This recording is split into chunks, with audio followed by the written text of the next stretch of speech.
সত্যি কথা বলতে বন্ধুরা, আমাদের তো আর ইলিশ মাছ খাওয়ার সামর্থ্য নেই। তাই নিজের স্বাদ ভুলে মেটানোর জন্য সেটি বাবা এই মাছ নিয়ে এই মাছটা সর্ষে বাটা দিয়ে রান্না করলে অনেকটা ইলিশ মাছের স্বাদ লাগবে।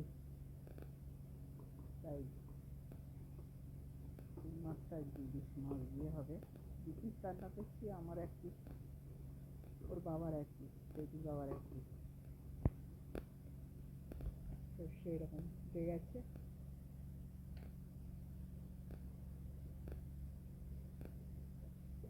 সর্ষে বাটা দিয়ে ইলিশ মাছ, পোকা ইলিশ রান্না হচ্ছে গোটা গোটা।